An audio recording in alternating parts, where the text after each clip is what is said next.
Don Quixote ist ein sehr bekanntes Buch. Das Buch ist ein Roman. Der Autor heißt Miguel de Cervantes.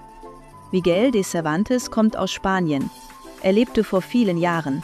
Das Buch ist sehr alt. Aber das Buch ist heute noch wichtig.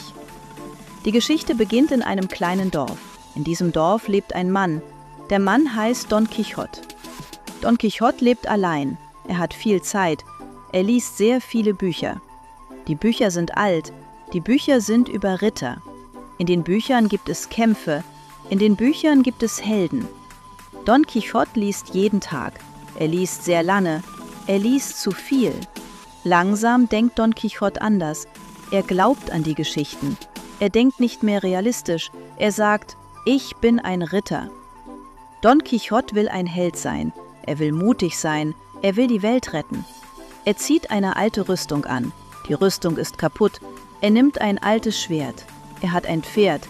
Das Pferd ist alt. Das Pferd heißt Rocinante. Don Quixote ist jetzt ein Ritter. So denkt er. Er geht auf Reise. Er verlässt sein Dorf. Er reist durch das Land. Unterwegs sieht Don Quixote viele Dinge. Aber er sieht sie falsch. Er sieht Windmühlen. Das sind große Maschinen. Sie drehen sich im Wind. Don Quixote denkt, das sind Riesen. Sie sind böse. Er greift die Windmühlen an. Er kämpft, aber er verliert. Die Menschen lachen. Don Quixote ist verletzt. Aber er gibt nicht auf. Don Quixote trifft viele Menschen. Manche Menschen helfen ihm, manche Menschen lachen über ihn.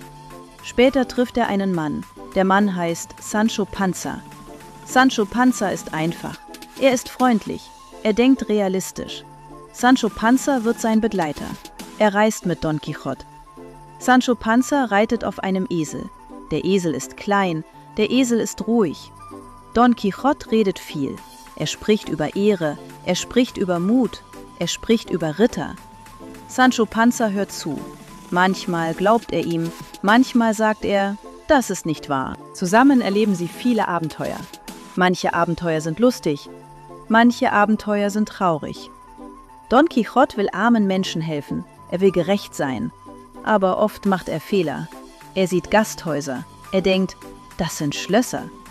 Er sieht einfache Menschen. Er denkt, das sind Feinde. Sancho Panza erklärt die Realität. Aber Don Quixote hört nicht immer zu. Don Quixote lebt in seiner Fantasie. Er träumt viel. Er glaubt an seine Ideen. Am Ende der Geschichte wird Don Quixote müde. Er wird krank. Er denkt klarer. Er versteht, ich bin kein Ritter. Die Welt ist anders. Er kehrt nach Hause zurück. Die Geschichte endet ruhig. Das Buch zeigt eine wichtige Idee. Träume sind schön, aber Realität ist wichtig. Don Quixote ist lustig, aber Don Quixote ist auch traurig. Darum ist dieses Buch so berühmt. Darum lesen viele Menschen dieses Buch. Danke fürs Zuhören. Bis zum nächsten Deutschvideo.